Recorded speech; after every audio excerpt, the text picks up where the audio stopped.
함께 기도하겠습니다. 하나님 아버지, 이 시간에 저희를 도와주셔서 주의 말씀을 들을 때에 우리에게 깊은 깨달음이 있게 하시고, 또 주께서 우리에게 약속하셨던 그 영생의 양식을 먹는, 그래서 저의 영이 강건해지는 시간이 되게 도와주시기를 예수 그리스도의 이름으로 간절히 기도합니다. 아멘. 자, 오늘 본문 말씀이 상당히 깁니다. 본문이 길 뿐만이 아니고 여기 담겨 있는 내용도 자세히 살펴보지 아니하면 이제 복잡하게 느껴질 수 있어서 설교가 조금 쉽지 않을 거라 생각이 됩니다만, 제가 최선을 다해서 간략하게 중심 메시지를 전해드리도록 그렇게 하겠습니다. 요한복음이 7가지 그 표적으로 이렇게 이루어져 있다. 아마 이 이야기를 여러 번 들으셔서 머릿속에 이제 잘 인식이 됐을 것입니다. 의도적으로 사도 요한이 이 요한복음을 쓸 때에 7가지의 그 특별한 사건을 선별해서 그 사건들을 중심으로 예수께서 누구이신지, 왜 우리가 그분을 믿어야 하는지, 그분을 믿었을 때에 우리에게 어떤 그 결과가 있을 것인지, 이거를 잘 설명하기 위해서 이 요한복음을 쓴 것이라고 이미 20장 30절 31절에서 말씀하였습니다. 기억하십니까? 예수께서 제자들 앞에서 이 책에 기록되지 아니한 다른 표적도 많이 행하셨으나 오직 이 7가지 사건을 기록한 그 이유는 너희로 예수께서 하나님의 아들 그리스도이심을 믿게 하려 함이요, 또 너희로 믿고 그 이름을 힘입어 생명을 얻게 하려 함이니라. 이것이 여러분과 제가 이제 요한복음을 읽을 때 항상 머릿속에 염두에 두면서 읽어야 하는 것입니다. 그러니까 오늘 이 오병이어의 기적 사건을 우리가 보았을 때 이것이 우리에게 지금 예수 그리스도 이분에 대하여 무엇을 말씀해 주고 있는가, 예수께서 이것을 행하셨을 때 그거를 바라본 사람들로 하여금 무엇을 깨닫도록 기대하셨는가, 이 문제를 계속 생각해 보면서 이 본문 말씀을 접근해야 한다는 것입니다. 많은 사람들이 예수님의 표적을 보았습니다. 오늘 2절 말씀에도 보면 큰 무리가 따랐는데 병자들에게 행하시는 그 표적을 보았음이라고 이렇게 2절 말씀에 설명이 되어 있습니다. 아마 그 5장에서 이제 우리 지난주에 보았던 그 베데스다 연못에서의 사건을 아마 염두에 둔 것일 것이고, 그 이외에도 그것과 더불어서 예수께서 이미 많은 병자들을 고치시는 그런 일들을 행하셨던 것이 분명합니다. 사람들이 예수님의 그러한 일을 보고 예수님을 따랐다, 이제 이렇게 2절이 설명하고 있습니다. 자, 그리고 나서 수많은 사람들이 5,000명, 남자만 5,000명이니까 여자와 어린 아이들까지 합치면 글쎄요, 뭐 만 한 5,000명가량 되지 않았겠습니까? 이렇게 많은 사람들이 불과 이 떡 5개와 물고기 2마리로 배부르게 먹고 12광주리가 남는 이런 그 엄청난 기적을 본 후에 14절에 이렇게 되어 있습니다. 사람들이 예수께서 행하신 이 표적을 보고 말하되 이는 참으로 세상에 오실 그 선지자라 하더라. 역시 이 표적을 보는 이것에 대해서 말씀하고 있다는 것입니다.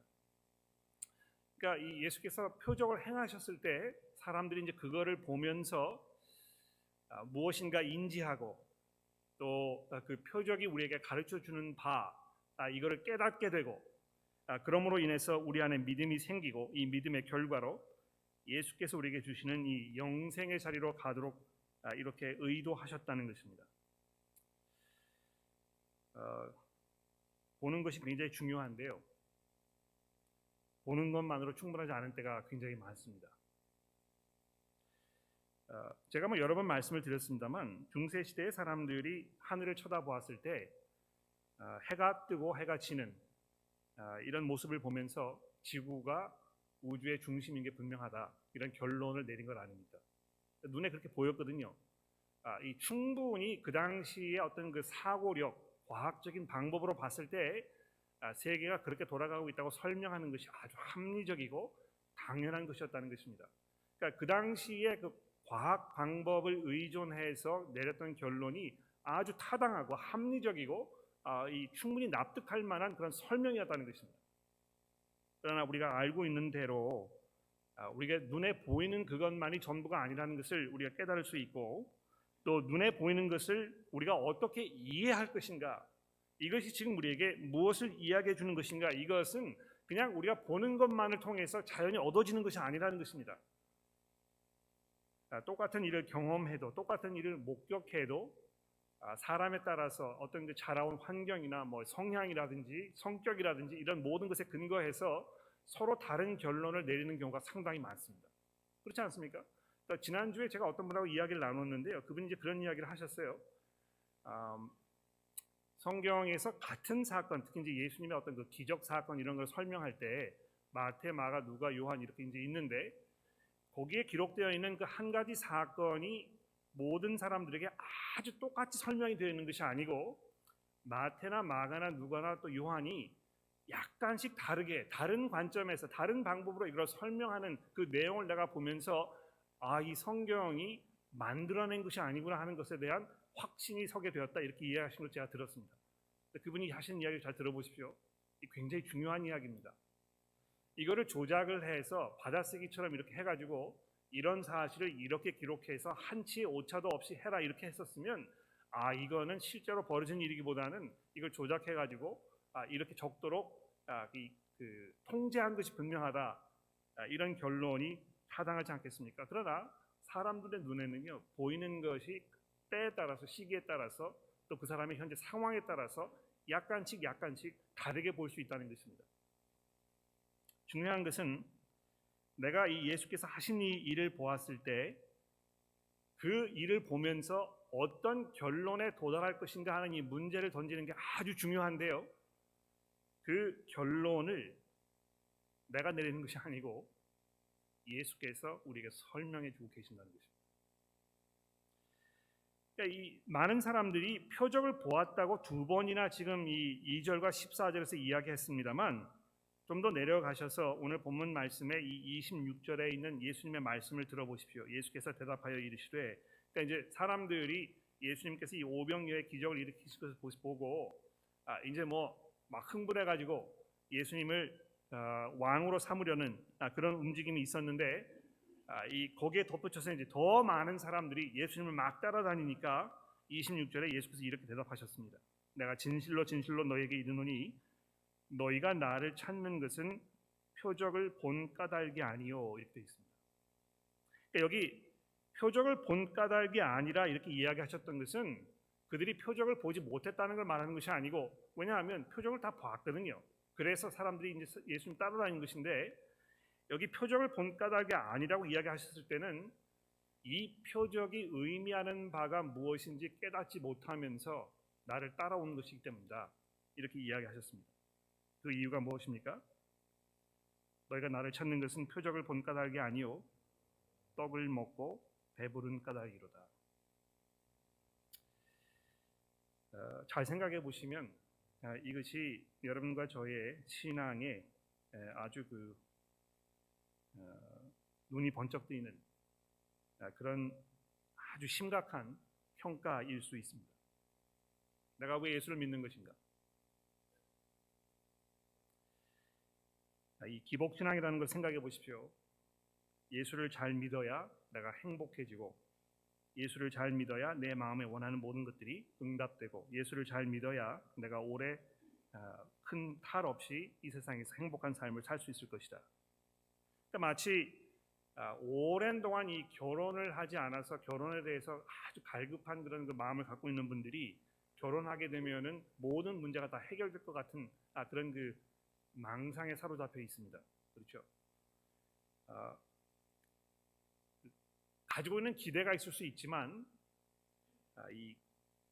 내가 어떤 기대를 가지고 있는가에 따라서 지금 내가 느끼고 있는 이 필요가 정말 필요한 것인지 아닌지를 분간하는 그 분별력을 가질 수 있다는 것입니다. 먹고 사는 문제가 굉장히 중요합니다. 예수께서 그것을 그렇지 않다고 말씀하지 않으셨습니다. 우리가 먹기 위해서 일하는 것이 분명하고, 또 일하기 위해서는 먹어야 하고, 의식주의 문제를 해결하는 것이 성경에서 아주 우리 중요한 삶의 일부분인 것을 말씀하고 있습니다. 일하지 않은 사람은 먹지도 말아라 했던 이 사도 바울의 말씀이 뭘 얘기하는 것이겠습니까? 이 의식주의 문제를 해결하는 것이 우리 그리스도인들에게는 아주 실제적이고 그리스도인으로서 삶에서 아주 직접적인 연관이 있는 이런 문제라는 것입니다. 그런데 여기 예수께서 지금 지적하시는 이 말씀은 무엇이겠습니까? 내가 신앙생활을 하는 그 근본적인 목적, 어떤 그 이유, 이것이 무엇인가를 생각해 보았을 때 내가 지금 어떤 그 틀 안에서 내 신앙을 좀 생각하고 있는가가 아주 분명해진다는 것입니다. 나중에 이제 좀 더 자세히 살펴보겠습니다만 예수께서 여기 말씀하고 계시는 이것은 내가 주는 떡으로 인해서 너희가 영생하게 될 것이라고 말씀합니다. 영생이라는 것은 영혼이 죽지 않는 것을 물론 말하는 것입니다. 그러나 이 영생이라는 것은 그저 단순히 오래 사는 것만을 말하는 것이 아니고 지금의 삶과는 전혀 다른, 즉 하나님께서 앞으로 우리에게 보내주실 이 새로운 시대에서의 삶을 말하는 것입니다. 그러니까 이 히라보 성경에 보면 이 영생이라는 이 단어를 life of the age to come, 그러니까 장차 올 세대에서의 삶, 이렇게 설명하는 부분을 여러 번 우리가 보게 되는데요. 이 세상에서 우리가 고생하면서 정말 그 모든 어떤 그 삶의 무거운 짐을 지고 고통 중에 살고 있는 그 삶이 영원히 지속된다고 생각해 보십시오. 무슨 의미가 있겠습니까? 그런 삶은 차라리 빨리 끝내버리는 것이 좋겠다, 이런 생각을 하게 되겠죠. 그런데 예수께서 말씀하시는 것은 이 세상에서의 어떤 그 제한적인 삶을 말하는 것이 아니고 영원한 하나님과의 올바른 관계 속에서 누리게 되는 이 또 다른 삶을 말하고 있는 것이라는 것입니다. 근데 이 신앙생활을 우리가 할 때 이 영생에 대하여 영원한 하나님 나라에서 누리게 될 이 또 다른 삶에 대해서 우리가 깊이 소망하고 열망하기보다는 그저 당장 내가 그 먹고 사는 문제 여기에만 시선이 집중되어 있어서 우리의 모든 생각이 그 범주를 벗어나지 못하는 경우가 상당히 많습니다. 여러분 그러지 않으십니까? 내가 지난 일주일 동안 또는 지난 한 달 동안 하나님 앞에 무엇을 놓고 간절히 기도했는지 생각해 보십시오. 하나님, 우리 아이가 몸이 아픕니다. 하나님, 우리 부모님이 연로하셔서 아주 어려운 가운데 있습니다. 하나님, 제 직장 문제를 좀 해결해 주십시오. 하나님, 결혼 생활이 어렵습니다. 하나님, 제 아이들이 말을 잘 듣지 않습니다. 하나님, 계속해서 생각해 보면 제가 아까 말씀드렸듯이 이런 일상생활의 문제가 중요하지 않다는 걸 말씀드린 것이 아니고 이런 일상생활의 문제 그 이외에는 우리 생각이 아주 제한되어 있다는 사실을 말씀드리는 것입니다. 그렇기 때문에 예수께서 말씀하시는 이 영생의 문제를 생각해 보았을 때 이것이 별로 그렇게 매력적으로 다가오지 않는, 오히려 당장 먹고 사는 문제를 해결하는 이것이 내게 더 급하고 시급한 문제로 다가오는 이런 경우를 보게 된다는 것입니다. 그러니까 여러분 오늘 본문 말씀 이제 우리가 읽지 않았습니다만 너무 길어서 제가 이 마지막 부분을 좀 읽어봐 드릴게요. 60절 말씀 이하부터 좀 보십시오. 제자 중 여럿이 이 예수께서 하시는 말씀을 듣고 이 말씀이 너무 어렵다, 누가 들을 수 있느냐 한데 예수께서 스스로 제자들에게 말씀하여 수군거리시는 줄 알고 이 말이 너에게 걸림이 되느냐? 그러면 인자가 전에 있던 곳으로 올라가는 것을 본다면 어떻게 하겠느냐? 살리는 것은 영이니 육은 무익하니라. 내가 너희에게 이른 말은 영이요 생명이니라. 그러므로 너희 중에 믿지 않은 자들이 있느니라 하시니 이는 예수를 믿지 아니하는 자들이 누구며 자기를 팔자가 누구인지를 처음부터 아심이더라. 또 이르시되 그러므로 전에 너희에게 말하기를 내 아버지께서 오게 하여 주시지 아니하면 누구든지 내게 올 수 없다 하였노라 하시니라. 그때부터 제자들 많은 사람이 떠나가고 다시 그와 함께 다니지 아니하였더라. 이런 면에서 요한복음 6장의 66절은 굉장히 중요한 그런 구절입니다. 요한복음에서 이제 어떤 전환점이라고 하죠. 그러니까 이 순간부터는 이 예수를 믿는 이것이 뭘 말하는 것인지 이게 아주 더 분명해지는, 명확해지는, 누가 예수를 따를 것인지가 아주 확실히 드러나는 이런 아주 중대한 이런 순간이라는 것입니다. 내가 기대하는 바가 있어서, 원하는 바가 있어서, 내 기도 제목이 있어서 예수를 따랐는데 그것이 내 뜻대로 응답되지 않는다고 생각됐을 때, 내 원하던 대로 대답되지 않았다고 생각했을 때 믿음을 포기하시는 분들을 우리가 종종 보게 됩니다. 오늘 우리 황보라 자매께서 그렇게 말씀하지 않으셨습니까? 내가 기도하는 바가 있었는데 내 기도를 하나님께서 들어주시지 않은 것 같다. 이게 정말 나에게 중요하고 이 문제만큼 시급하게 해결해야 할 문제가 없는데 왜 하나님께서는 이 문제를 내게 해결해 주지 아니하시고 계속해서 나를 이렇게 어려움 가운데 두고 계시는가, 이런 생각을 하다가 에라 모르겠다, 이 무슨 소용이 있는가, 나는 이제 더 이상 신앙생활을 하지 않을 것이라 팽개쳐 버리는 분들이 많다는 것입니다. 이 본문 말씀에도 그런 사람들이 등장하지 않습니까? 여러분, 이 먹고 사는 문제가 해결되지 않았을 때, 그 문제로 하나님 앞에 기도했지만 그 문제가 해결되지 않았을 때 여러분은 어떤 생각을 가지고 계시겠습니까? 예수께서는 이렇게 말씀하십니다. 먹고 썩을 양식을 위하여 일하지 말고 영생하도록 있는 양식을 위하여 하라. 이 양식은 인자가 너희에게 주는 것이니 인자는 아버지 하나님께서 인치신 자니라. 여러분, 이것이 아주 심각한 도전입니다. 여러분과 제가 이 문제에서 도망갈 수가 없습니다. 이 문제를 피하지 마셔야 할 것입니다. 내가 정말 썩을 양식을 위하여 일하지 아니하고 영생하도록 있는 양식을 위하여 일하고 있는가? 내 삶이 지금 거기에 초점이 맞춰져 있는가? 이 영생하는 양식을 내가 얻기 위해서 나의 모든 수고와 나의 모든 그 에너지가 여기에 지금 투자되고 있는가, 투입되고 있는가, 이거를 잘 한번 생각해 봅시다. 내가 무엇으로 바쁘게 돌아가고 있는가? 내가 무엇으로 안타깝게 생각하며 무엇이 나로 하여금 큰 기쁨을 느끼게 하거나 나를 큰 슬픔에 빠뜨리게 하는가? 내가 두고두고 하나님 앞에 무릎을 꿇고 간절하게 기도하는 이 기도의 제목이 무엇인가? 이런 모든 그 질문들 속에 내가 과연 영생하도록 있는 이 양식을 위하여 일하고 있는 것인지가 그대로 고스란히 드러나게 될 것입니다. 어떻게 하는 것이 영생하는 양식을 위하여 일하는 것입니까? 예수께서 아주 친절하게 말씀하고 계시지 않습니까? 이 양식은 인자가 주는 것인데 인자가 주는 것뿐만이 아니고 내 자신이 이 생명의 떡이라고 예수께서 말씀하셨습니다. 또뿐만 아니라 계속해서 이렇게 말씀하지 않습니까? 하나님께서 보내신 일을 믿는 것, 그것이 하나님의 일을 하는 것이라고. 즉 여러분과 제가 이 영생하도록 있는 이 양식을 위하여 일하기 위해서는 뭘 해야 되겠습니까?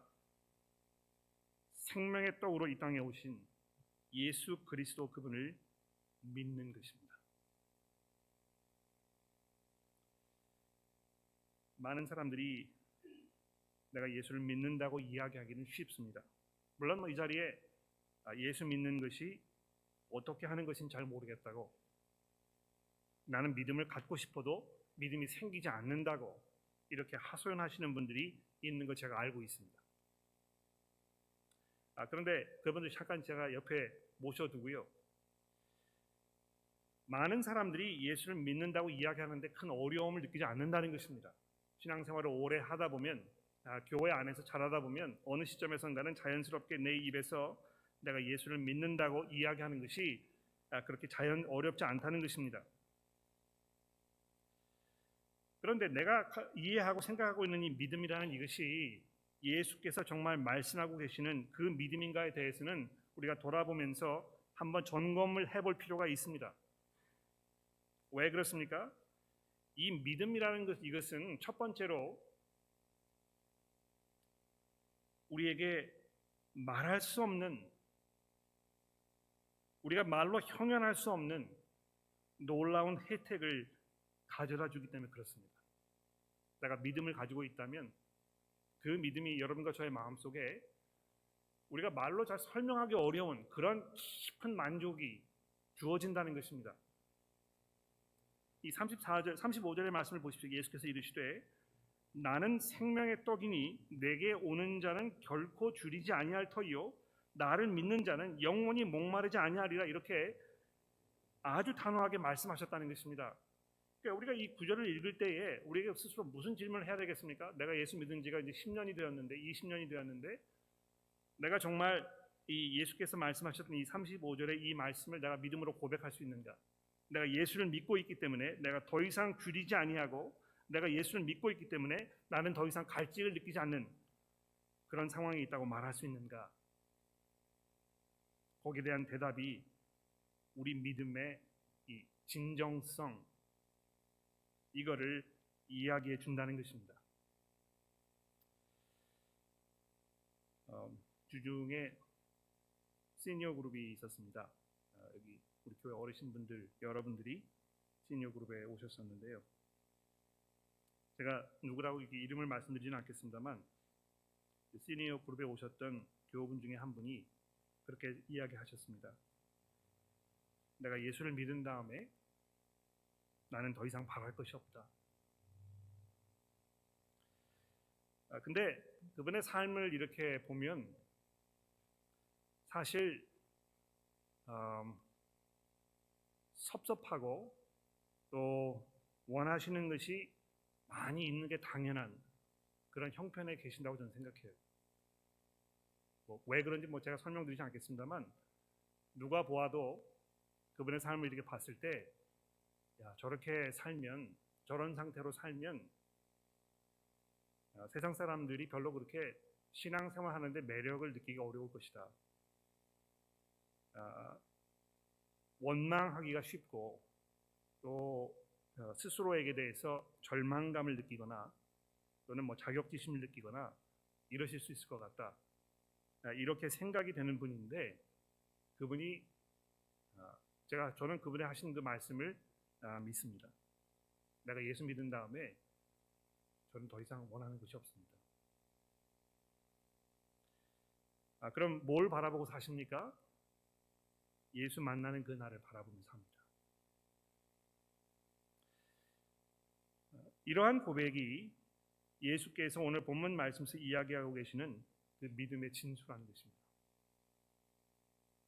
너희가 나를 따라오는 것은 표적을 본 까닭이 아니요 떡을 먹고 배부른 까닭이로라 이렇게 말씀하셨다면 아마 얼마나 낯이 뜨겁겠습니까? 예수께서 우리의 모든 그 생각과 우리 마음속에 원하는 것들을 다 꿰뚫어 보시면서 우리를 아주 날카롭게 우리의 치부를 드러내실 수 있다는 것입니다. 그러나 여러분과 저의 믿음이 예수께서 바라보셨을 때 영생하는 이 생명의 떡을 받아 먹기 위하여 또 그 떡으로 인해서 마음속에 누리는 이 깊은 평안과 확신과 위로가 우리 가운데 충만함으로 인해서 내가 예수께 나아가는 이런 믿음을 가지고 있다고 주께서 평가하게 되기를 정말 간절히 바랍니다. 많은 사람들이 예수께 나왔지만 모든 사람들이 다 생명의 떡을 먹게 된 것은 아닙니다. 왜 그렇습니까? 오늘 본문 말씀에 여러 번 예수께서 말씀하셨는데 이 생명의 떡을 먹을 수 있는 것은 나의 의지와 나의 형편, 나의 수고, 내 능력에 딸려 있는 것이 아니고요. 아버지께서 내게 주시는 자야만 이 떡을 먹을 수 있다고 예수께서 여러 번 본문 말씀에서 이야기하고 계십니다. 여러분이 믿음을 갖게 되는 것은 물론 믿음에 이제 여러 가지 중요한 면들이 있습니다. 믿음이라는 것은 그저 맹신하는 것이 아니고 어떤 그 사실을 근거로 해서 이걸 잘 평가해보고 판단해보고 확신이 들었을 때에 내가 이걸 이제 신뢰하겠다는 어떤 행위이기 때문에 굉장히 인간적인 면이 분명히 있다는 것입니다. 그러니까 내가 그냥 전적으로 초자연적인 이런 현상이라고만 설명할 수는 없다는 것입니다. 왜냐하면 이 믿음을 갖는 것에 대해서 우리가 책임을 져야 하기 때문에 그런 것입니다.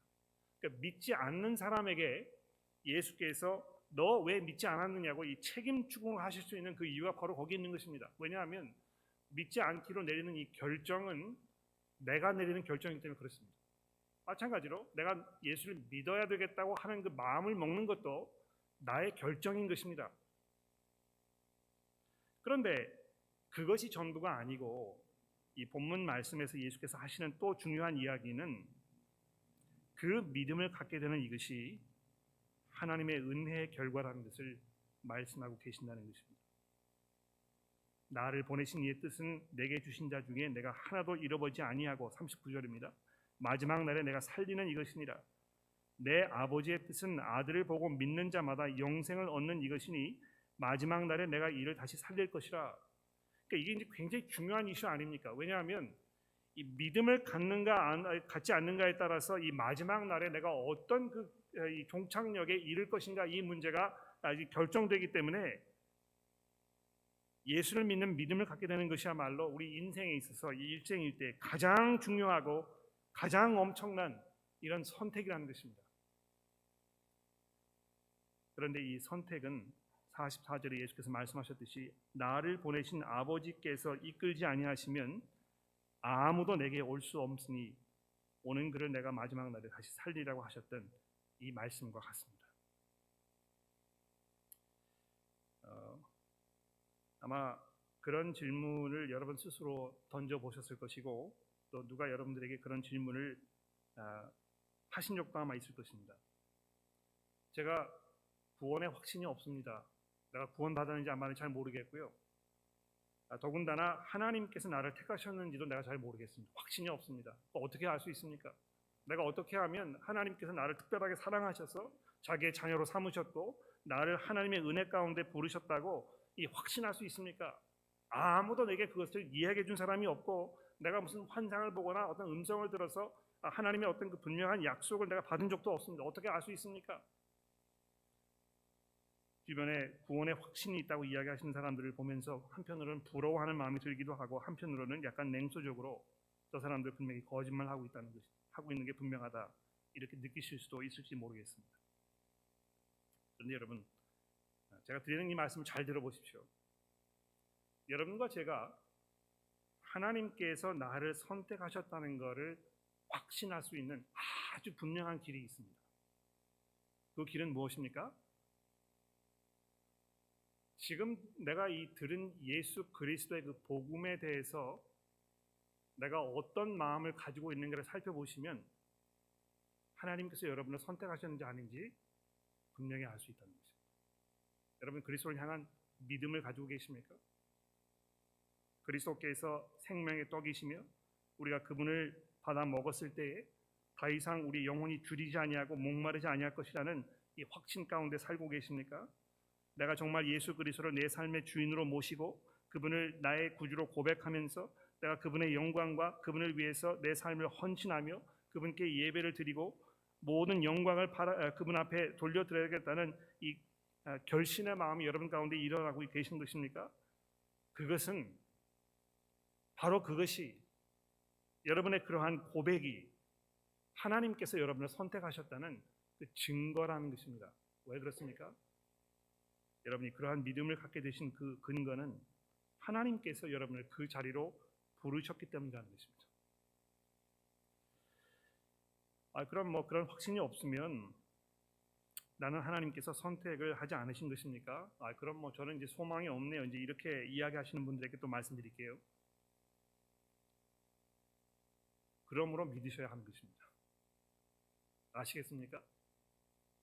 믿음이 없다고 말씀하지 마시고요. 내가 영생하는 길은 예수께 돌아서는 것이구나. 그러면 내가 이제 예수께 돌아서야 되겠구나.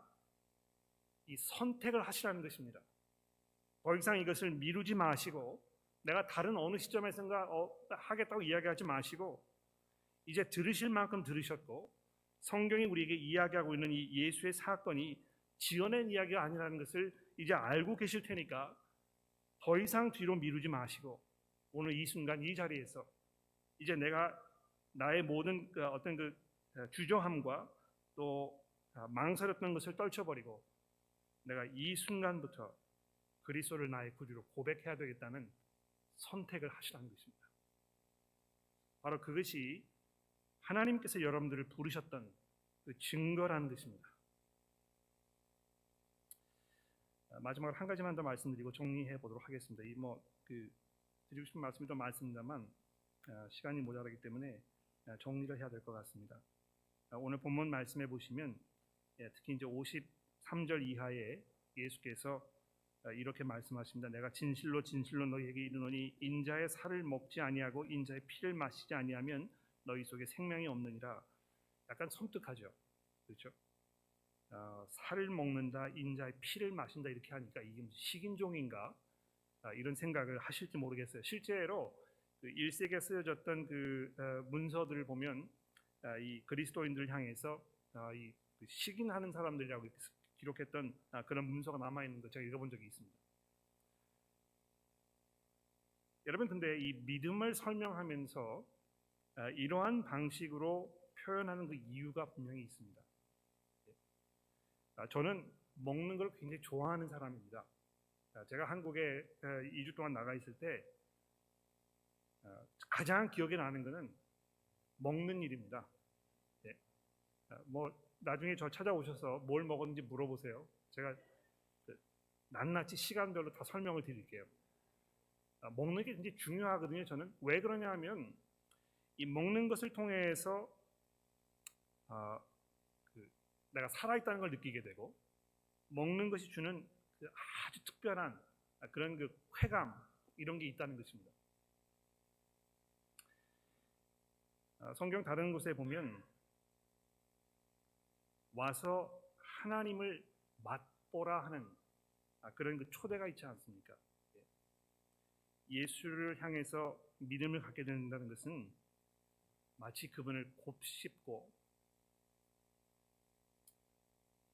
거기로부터 우러나는 그 즙, 그 향기, 그것이 우리에게 주는 그 영양분 이런 것을 풍성하게 누리면서 그것이 내 몸속에 들어와서 나와 하나가 되고 나를 강건하게 하고 나를 풍족하게 하고 내 마음속에 아주 깊은 이런 만족감을 주는 바로 그런 것을 말씀한다는 것입니다.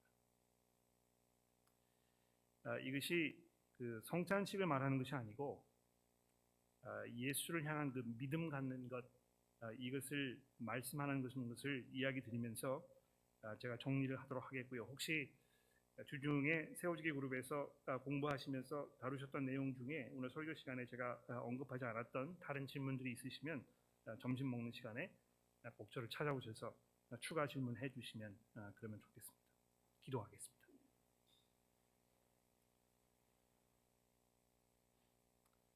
하나님 아버지, 구약시대에 이스라엘 백성들이 광야에서 하늘로부터 내리는 그 놀라운 떡 만나를 먹고 하나님의 은혜 가운데 살았던 것을 기억합니다. 그것이 얼마나 놀라운 사건이었는지를 기억합니다. 그러나 오늘 예수께서 말씀하셨듯이 심지어는 그 만나조차도 이스라엘 백성들을 영생으로 이끌지 못했던 것을 기억합니다. 그것이 놀라운 떡이었지만 사람을 생명을 살리는 그런 능력이 있는 떡은 아니었던 것을 기억합니다. 그러나 우리가 예수께 나왔을 때 그리스도를 향한 그 믿음을 갖게 되었을 때 그리스도께서 우리의 생명의 떡이심을 믿음으로 고백하게 되었을 때 우리 안에 새 생명이 들어오며 우리가 영생하는 자리로 나아가게 된다는 이 예수님의 말씀을 우리가 믿음으로 고백하며 더 이상 우리가 줄이지 아니하고 배고프지 않도록 저의 삶을 그리스도의 은혜로 가득가득 채워 주옵소서. 예수 그리스도의 이름으로 간절히 기도합니다.